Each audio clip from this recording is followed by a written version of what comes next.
Bismillahirrahmanirrahim. Assalamualaikum warahmatullahi wabarakatuh. Alhamdulillah, kembali lagi bersama saya.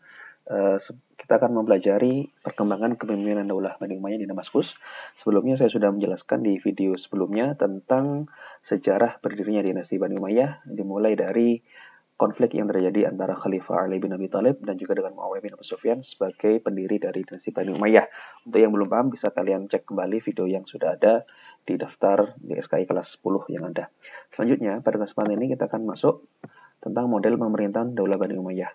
Yang pertama, dinasti Bani Umayyah ini adalah merubah sistem pemerintahan yang sebelumnya lebih demokratis menjadi sistem pemerintahan monarki, yang mana dengan cara mengangkat putranya sebagai penerus menggunakan istilah khalifah. Jadi istilah khalifah tetap digunakan, tetapi penerusnya itu bukan melalui musyawarah seperti umumnya, tetapi melalui penunjukan langsung, yaitu yang dituju adalah putra atau penerus dari kalangan keluarganya sendiri. Kemudian sistem administrasi, di sini ada banyak perubahan yang terjadi di sistem pemerintahan Daulah Bani Umayyah. Kemudian tata laksana hukum yang memiliki corak berbeda daripada sebelumnya. Kemudian adanya Dewan dan Departemen yang baru dibentuk di era dinasti Umayyah yang memiliki yang jelas berbeda dengan sebelumnya. Dan yang lebih cenderung lagi bahwasanya pemerintah Bani Umayyah ini adalah Arab oriented atau cenderung ke Arab-Araban. Lanjut saja, ini sudah saya jelaskan di video sebelumnya tentang silsilah, yang jelas pendirinya adalah Muawiyah bin Abu Sufyan. Selanjutnya, khalifah yang memimpin di dinasti Umayyah selama 92 tahun, ada sekitar 14. Ada yang mengatakan 13, tetapi ada yang mengatakan 14 juga. Yang jelas ada, ini daftar-daftarnya bisa kalian cek. Kemudian selanjutnya, dari 14 itu kita bagi fasenya menjadi beberapa fase. Saya bagi menjadi 3 fase. Fase pertama adalah fase berdiri, pembentukan, dan pembinaan. Itu selama dari khalifah pertama, Khalifah Muawiyah, sampai khalifah ke-6, Khalifah Walid bin Abdul Malik. Kemudian selanjutnya adalah fase kemajuan. Ini hanya 2 khalifah, Khalifah Sulaiman dan Khalifah Umar bin Abdul Aziz. Dan selanjutnya setelah wafatnya Umar bin Abdul Aziz sampai khalifah terakhir, ini adalah fase lemah sampai fase runtuhnya. Di masa-masa fase berdiri, ini terjadi perluasan wilayah yang sangat intens sekali, dimulai dari Muawiyah bin Abu Sufyan, yang mana perluasan wilayah ini pada sampai Khalifah Al-Walid itu sampai ke wilayah Andalusia yang berada di Eropa atau di Spanyol. Kemudian juga membangun kebudayaan Arab atau Arab oriented ini, kemudian ada juga dengan yang coraknya seperti lagu Padang Pasir, qasidah dan kaligrafi, dan juga satu lagi adalah ilmu bahasa yang sangat berkembang, khususnya nahwu dan balaghah di sekitaran Basrah dan sebagainya. Kemudian di fase kemajuan ini juga pengembangan ilmu pengetahuan seperti qiraat, nahwu, balaghah, tafsir, kemudian satu lagi hadis yang jelas, kemudian bangunan seperti pembangunan masjid, pengairan, jembatan, dan sebagainya, atau infrastruktur yang publik, kemudian fasilitas pendidikan, halaqah, madrasah, dan sebagainya, kemudian perbaikan administrasi pemerintahan.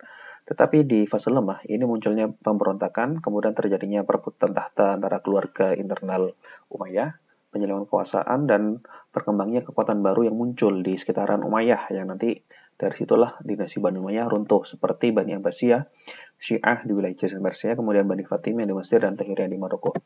Lanjut. Kita akan membahas, tapi tidak semua khalifah yang kita bahas di dinasti Umayyah. Beberapa kebijakan dari khalifah tertentu saya tandai dengan memberikan warna oranye seperti ini agar kita bahas saja beberapa khalifah. Pertama adalah Muawiyah bin Abu Sufyan yang perlu kita soroti karena dia adalah sebagai pendiri dari dinasti Bani Umayyah, memimpin selama kurang lebih 20 tahun. Sesuai perjanjiannya bahwasanya Muawiyah ini akan melindungi keturunan Ali bin Abi Thalib. Maka ketika itu memberikan subsidi untuk Hasan bin Ali dan keturunannya sebesar 5 juta dirham dari penduduk Kufah dan Persia. Nah, yang lebih penting lagi bahwasanya Muawiyah bin Abu Sufyan ini mendirikan dinasti Umayyah di Ilyat, Palestina, yang mana sebelumnya pusat pemerintahan Islam ada di Kufah semenjak eranya Khalifah Ali dan Khalifah Hasan bin Ali. Tetapi pada zaman Muawiyah didirikan di Ilyat, Palestina atau dulu wilayah Syam. Selanjutnya, Muawiyah bin Sufyan juga berpengaruh dalam mengubah sistem pengangkatan khalifah menjadi sistem monarki hereditas. Jadi sebelumnya melalui musyawarah, kemudian menjadi monarki hereditas. Padahal sebelumnya harusnya jabatan penerus khalifah itu disahkan kepada umat. Tetapi Muawiyah bin Abu Sufyan membuat kebijakan setelah 20 tahun memimpin, ditunjuklah anaknya, yaitu adalah Yazid bin Muawiyah sebagai penerus. Maka semenjak itulah berpindah dari Khulafa ar-Rasyidin menjadi dinasti, sistem dinasti atau monarki hereditas. Selain itu juga berperan atau kebijakannya membangun administrasi, pemerintahan, dan menetapkan aturan jabatan pos. Kemudian yang satu lagi mengubah fungsi Baitul Mal. Baitul Mal pada zaman Khulafa ar-Rasyidin ini berfungsi sebagai untuk kesejahteraan rakyat atau negara, tetapi pada zaman itu, pada era itu mulai dari Umayyah, Baitul Mal ini yang harusnya untuk rakyat ini menjadi untuk kekayaan keluarga, khususnya keluarga Bani Umayyah, karena hampir seperti kerajaan. Kemudian membentuk diwan atau departemen atau ini ada dari Dewan Hijabah. Hijabah ini adalah pengawal, kemudian Dewan Barid atau pos, kemudian Kharaj itu adalah departemen pajak dan keuangan. Selanjutnya yang lebih cenderung lagi, kecenderungan Muawiyah bin Abi Sufyan ini mendirikan dinasti Umayyah ini mengambil konsep antara Bizantium dan Persia. Di urusan tentara, dia menggunakan acuan tentara Bizantium, jadi mencontoh tentara Bizantium. Kemudian dalam praktiknya di lapangan, sempat bersetegang dengan tentara Bizantium, seperti menghalau pasukan Bizantium, dan juga sempat menaklukkan wilayah Siprus dan Rhodes dari Bizantium. Kemudian Khulafa Yazid bin Muawiyah tidak perlu saya jelaskan, kemudian Muawiyah bin Yazid juga tidak perlu saya jelaskan. Kemudian yang nomor 4 ini yang lumayan penting, itu adalah Marwan bin Hakam. Marwan bin Hakam ini adalah tokoh yang sudah senior, sudah masuk dalam dunia politik semenjak lama, bahkan semenjak Khalifah Utsman bin Affan. Ketika itu dia menjadi sekretarisnya Utsman bin Affan. Marwan bin Hakam ini juga termasuk orang yang meriwayatkan hadis. Kemudian pada zamannya Marwan bin Hakam, dia sangat ahli dalam politik sehingga dia berusaha meredam dan memberantas pemberontakan dari Abdullah bin Zubair yang ada di Hijaz, Musa bin Zubair di Palestina, dan gerakan mendukung Khalid bin Yazid di Syam. Nah, perlu ketahui bahwasanya Khalid bin Yazid ini adalah cucu dari Muawiyah. Khalid bin Yazid ini didukung oleh beberapa kekuatan di Syam untuk menjadi khalifah penerus Muawiyah yang mengundurkan diri selama 3 bulan. Tetapi Marwan bin Hakam ini mengambil alih sehingga pendukungnya sempat mengadakan pemberontakan tetapi dapat diredamkan oleh Marwan bin Hakam. Kemudian Marwan bin Hakam juga dulunya juga pernah menjadi gubernur di wilayah Madinah pada zaman Muawiyah. Nah, pada zaman itu Marwan bin Hakam menunjuk putranya sendiri yaitu Abdul Aziz bin Marwan untuk diangkat menjadi gubernur di wilayah Syam. Kemudian di politiknya juga Marwan bin Hakam mengalahkan kekuatan seperti Khawarij dan Syiah, kekuatan politik yang selalu bersetegang dengan pemerintah dinasti Bani Umayyah. Selanjutnya, Khalifah Abdul Malik bin Marwan, penerusnya, anaknya sendiri, yang perlu kita ketahui bahwasanya ini banyak menaklukkan kota-kota Romawi, Afrika Utara dan Turkistan. Kemudian juga membangun panti-panti untuk orang-orang cacat, kemudian membangun infrastruktur seperti jalan raya, gedung pemerintahan, masjid dan Mekah. Kemudian yang paling penting ini, mencetak mata uang sendiri menggantikan mata uang Bizantium dan Sasania. Bizantium, Romawi, dan Sasania Persia. Jadi berusaha mandiri dari segi mata uang sehingga memperkuat ekonomi internal dari Umayyah. Kemudian yang lebih penting lagi yang nomor 2 adalah menetapkan bahasa Arab sebagai bahasa resmi. Jadi yang sebelumnya menggunakan bahasa, ada beberapa wilayah menggunakan bahasa Bizantium atau Romawi dan Persia diganti dengan menggunakan bahasa Arab. Itu pun diaplikasikan dalam Arabisasi masing-masing negara dari bahasa Persia dan Yunani ke bahasa Arab. Kemudian melakukan kewajiban zakat dan bebas pajak, kemudian menyempurnakan tulisan mushaf Al-Quran, dan meredam atau menaklukkan pemberontakan Abdullah bin Zubair. Selanjutnya, Khalifah Al-Walid bin Abdul Malik. Ini penerusnya, anaknya sendiri. Lumayan lama, memimpin selama 10 tahun. Yang terpenting adalah perluasan wilayah sampai ke Afrika dan Eropa. Eropa sini adalah Andalusia atau Spanyol. Maka pada zaman itu, Al-Walid, pada era itu, Islam berhasil menaklukkan wilayah Andalusia dipimpin oleh Gubernur Musa bin Nusair dan Panglima Tharif bin Malik dan Tariq bin Ziyad.